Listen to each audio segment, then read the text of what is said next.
Pašlaik notiek cokola apmešana. Tātad cokols ir ēkas pamatu daļa. Šī gadījumā tiek veikta cokola pamatu virsmas vai izvirzītās daļas apmetuma uzlikšana. Pirms apmešanas tika attīrīts esošais cokols, tad nokauts birstošās apmetuma daļas, notīrīts birstoši fragmenti, mūris tika samitrināts un tiek uzmesta jauva. Jauva tiek ieklāta pagaidām apmēram tajā daudzumā, kā ir nepieciešams, un šādam iesegumam vai uzklājumam ir jāpažūst un jānocietē, lai pēc tam veiktu tālāk jau cokola vai vispār apmetumu apdari smalkāk. Jauva tiek uzklāta ar mūrnieku ķelli, uzmesta, pieaudzējot nepieciešamu daudzumu, lai apmetuma mala būtu glīta, vienādā platumā un horizontāli taisna. Šeit tiek izveidot cokola nosedzošā daļa. Tātad tiek veidot otrā kārta. Meistars pārbaudīt, cik ir nocietējusi pirmā kārta. Tā ir pietiekoši jau stingra. Uz tās tiek likta jauna jauvas kārta ar nogludināšanu, ar mērķi panākt gludu, līdzenu cokola apmetumu kārtu. Iztrūkstošā jauva tiek uzlikta uz pirmās kārtas. Tas tiek darīts tāpēc, lai jauvai žūstot, rukuma rezultātā nerastos lielas plaisas. Lai izbēgtu no šīm plaisām apmetumā, jauva tiek uzklāts vairākās kārtās, ļaujot katrai kārtai sacietēt. Un tālāk jau sagatavots rīvdēlis apmetuma gludināšanai. Šādi gludinot, tiek panākta apmetuma gluda virsējā kārta un tiek panākta arī apmetuma faktūra vai virsmas kvalitāte, kas ir raksturīga gan agrāk apmestajām ēkām, gan apmetuma virsmai vispār. Cokols tradicionāli tika gan gludināts šādi gludi, gan arī dekoratīvi apdarināts ar dažādiem virsmas apstrādes paņēmieniem, gan to uzirdinot, gan arī vēl apstrādājot ar dažādiem līdzekļiem, piemēram, ar zaru slotu, ar šķidru apmetumu uzspricējumiem.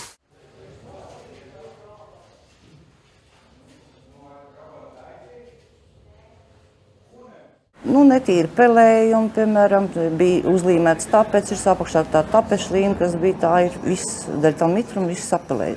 Viss, lai tas nebūtu, to ņem attīri, nokas.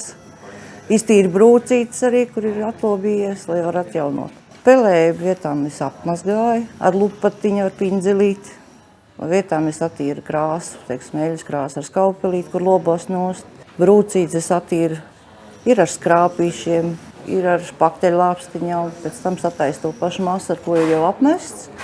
No to arī aiztaisa ciet, viss smalkā šuļi. Cenšos saglabāt pēc iespējas vairāk vecos krāsojumus, lai būtu ko parādīt, cik kādos toņos ir krāsot. Lai nav tā kā notīrīts viss nost, tad pazūd tā vērtība. Šeit ir maz, bet ir telpas, kur pat 7, 8 kārtas krāsojumi. Pārsvarā tie ir līmes krāsas, kaļķis ir, krītkrāsas, ir ar trafaretiem likts, dažādi toņi. Tas ar pigmentiem, kāda tajā laikā bija, tāda arī krāsoja. Brūcīt attīra, iegruntē ar grunti, noturīgi grunti, kas piesaista nākušu materiālu, kādu ko brūcītē, lai var aiztaist ciet, lai viņš neplaisa atkal. Ar paktelāpstiņām smalkām aiztaist ciet, pielīdzina ar rotiņu. Viss ir gluds, kā ir plaknē jābūt. Tur jābūt tiešām pacietībai, gribspēkam, bet ja patīk, kad ir vēsturiskais kaut kas tāds, ko grib saglabāt, tad ir vērts censties. Plājs ir radusies labi sen, sienas ir dažādi sēdušās, pirms tam ir pastiprināti pamati, sakārtotas hidroizolācijas. Nu, mēs esam nonākuši līdz pašai plaisai, un plaisa būtu jāaizdarina. Mēdz darīt vienkārši. Plaisu aizsmērē ar kādu jauzu sastāvu, pieslīpē un nokrāso. Bet mūsu gadījums nav šis gadījums. Ir paredzēts to izdarīt profesionāli, un tas nozīmē, ka plaisa vispirms ir jāiztīra, jāizdrupina ārā visas birstošās detaļas, jauzas kārtiņas un jauzas fragmenti. Iespējams, ka pat plaisa jāpaplašina, lai viena mērķa dēļ, lai jaunā jauzas kārta vai masa, ko iestrādāsim šī plaisā, lai tā labi dziļi iesprauktos plaisas dziļumā un turētos pamatīgi. Nu, protams, tad pēc tam ir šī plaisas aizdarinātās vietas slīpēšana un gruntēšana un krāsošana. Pašlaik meistari tieši to arī dara. Iztīra gružus, iztīra visas birstošās detaļas. Ja nepieciešams kaut ko vēl mazliet tur paņem nost, paplašina, ja, un sagatavo šo plaisu aizdarināšanai. Tiek pielietoti profesionāli instrumenti, meistarcienīgi instrumenti, un pats galvenais rūpīgs un iejūtīgs darbs, zondējot procesa gaitā un novērtējot, kas ir tas, kas ir tiešām jānoņem un kas ir tas, kas drīkstēs palikt. Nu, protams, eksistē dažādas metodas, sākot no mehāniskām, tas ir vai nu šādi to krāsu atdalot, lupinot un arī tāpat zondējot, cik viņa nāk, cik nenāk. Visu izšķir sākotnējais uzstādījums, kādu mērķi mēs gribam sasniegt.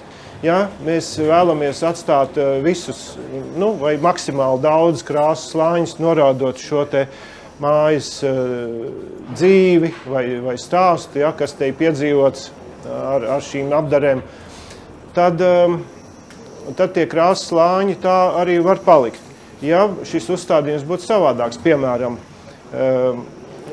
noņemt visus krāsu slāņus līdz kādam pirmatnējam slānim, tad būtu jādomā par to, kā noņemt šo virsējo eļļas krāsas slāni, nesabojājot nākošos.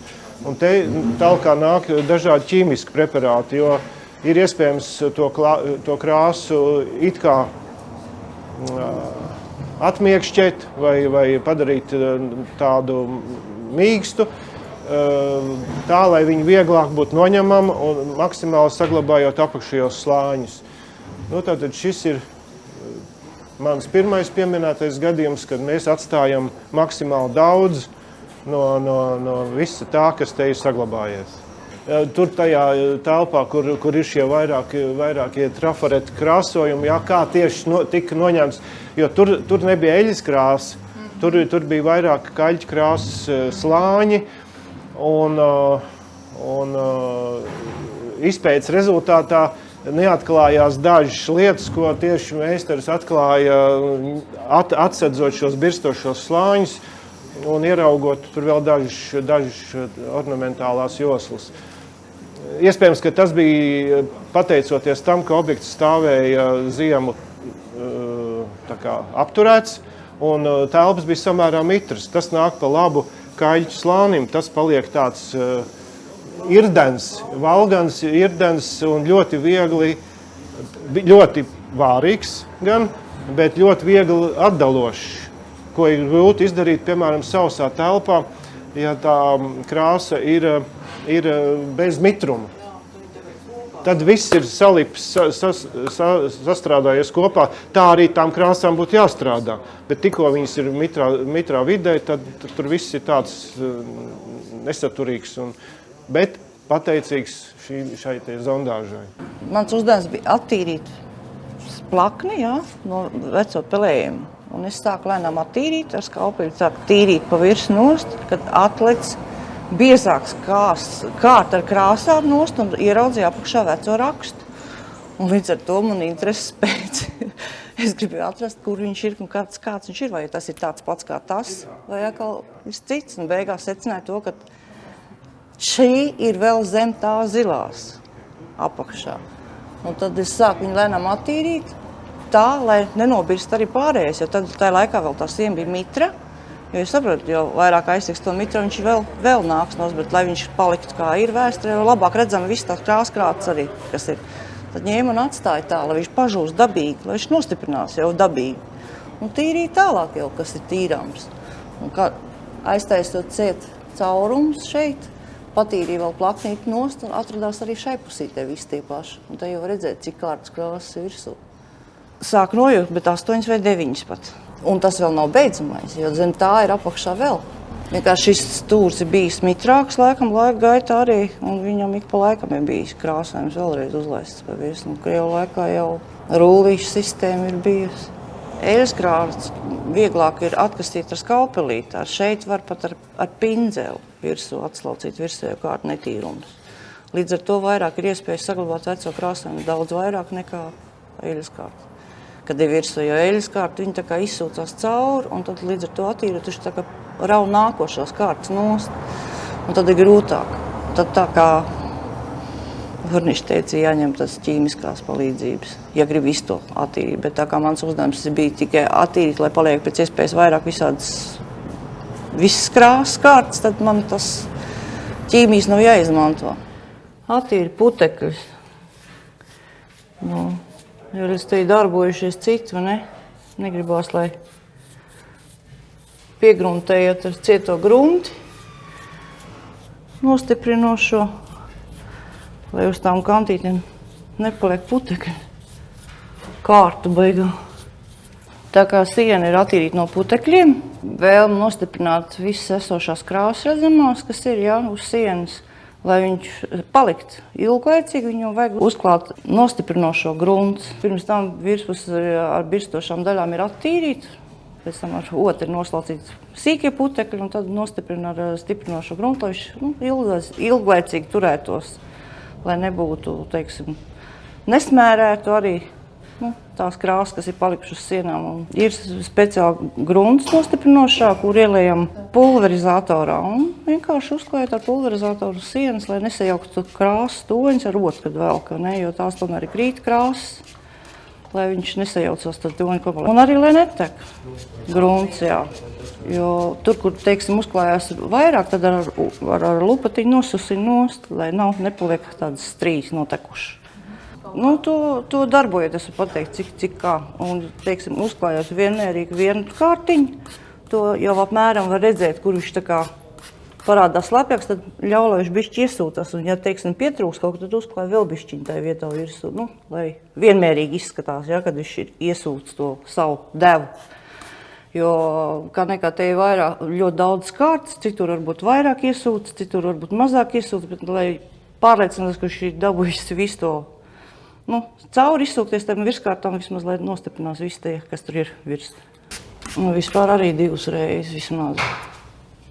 Jo pirmā kārtiņa jau paņems 1, 2, 3 varbūt kārtiņu, bet virsējā kārtiņa tomēr ātri jau iesūcas iekšā nedabū nostiprināties.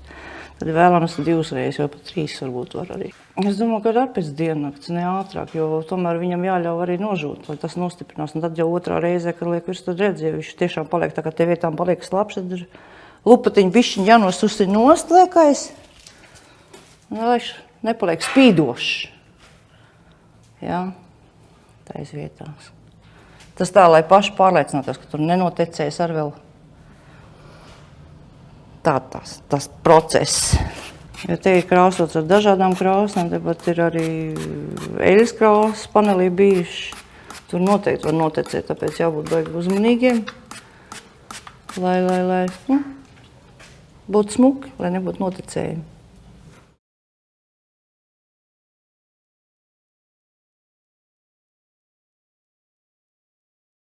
Pirms darbu uzsākšanas vai veicot objektu restaurāciju noteikti ir jāveic arhitektoniskā, mākslinieckā izpēte, kā arī jāveic apmetuma, kā lai teikt, padzināt izpēti, kāda ir šī apmetuma struktūra un visu to.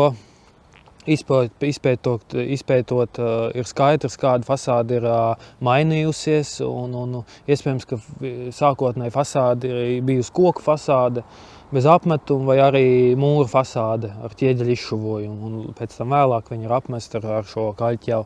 Tas viss jāizpēta, un tad var veidot šo te restaurācijas atjaunošanas metodiku kā tādu. Tad no 18. gadsimta beigām līdz 19. gadsimta 3. ceturksnim fasādes apmeta gludas, izmantoja jau rījudēli, cokola daļā veidoja šādus te profilus, kā arī izmantoja šādu te tehniku, kad cokola daļā atsevišķās vietās fasādē, kā izvirzītajās detaļās, arī izveidoja šo te, un šis ir veidots izmantojot zaru kūli, iespiežot apmetumā šādi te, un viņš paliek šāds te kā dekoratīvs elements. Dekoratīvs, rupšs, graudains, tekstūru veidošs cokols, ko izmanto šo zaru kūli iespiežot javā, kad viņi ir jāēla vēl. Dažādu arhitektūras stilā ietvaros tika iegūt dažādi virsmas faktūru apmetumā, pielietojot dažādas līdzekļus. 17. gadsimta 2. ceturksnis līdz 18. gadsimta beigām fasāžu plaknes apmeta negludas, neizmantoja rīvdēli, bet savukārt dekoratīvās detaļas, kas ir starpdzegas, pilastri, logu durvju apmales, veidoja gludas, lai izcēltu šo dekoratīvo elementu profilējumu un lai fasāde izskatītos estētiski. Kuldīgas vecpilsēta pēc 19. gadsimta vidus koka un mūra ēkas sāka apmest, un kā arī atsevišķām ēkām veidoja šo te pilnā apjomā visā fasādē šo te rustiku, kur tiek iegūts tāds, kā lai saka, dekoratīvs mūra, lielapjomā ķieģeļu imitācija. Un šādi te izmantoja Kuldīgā 19. gadsimta vidus, sāk šādi te veidot. Šo sauc par rustikas stilu. Šādas fasādes arī kokā veidots, ar koka apšumu dēli izveidotiem, izņemtiem ārā, kas kopē šādu te tipu. Vēl tika apmestas pildrežģu koka aizpildījuma konstrukcijas, kur vidū ir tradicionāli mūrēts ķieģeļa mūris, un to apmetu parasti izmantoja šajā apmetumā plānu apmetumu kārtu vai pat to saucamo šlemmi, kas pārvilk tā kā ļoti plānā kārtiņā pāri. Atsevišķi runājot par koka fasādēm, koku fasāžu apmešanā ir no sākuma jākonstatē šīs te koku konstrukcijas stāvoklis. Ja ir trupējušas daļas, tās noteikti ir pirms apmetuma uzlikšanas jāveic protezēšanas galvniecības darba amatnieki. Un uz koka fasāžu konstrukcijas Kuldīgā tradicionāli tika stiprināta koka skaliņu režģis.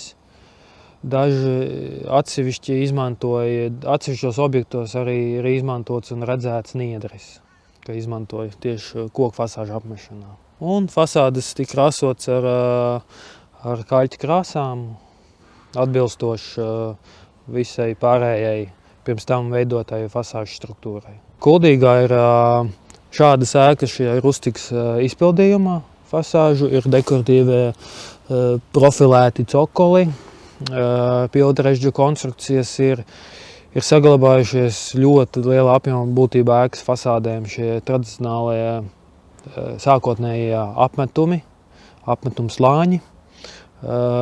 Pēc 20. gadsimta vidus labojumi tika veikti pārsvarā ar cementu jau, kas nav atbilstošs, kurš bojā fasādi. Un tagad veicot šos darbus, tad šie uzslāņojumi kā cementa java tiek kalti nost un aizstāti ar tradicionāli atbilstošu apmetumu, kas ir kaļķjava.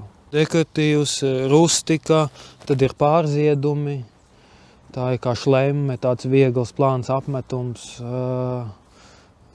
Tie ir tie kuldīgas, tie tradicionāli. Protams, ir dzegās apmalēs šie tie vilktie profilējumi apmetumā.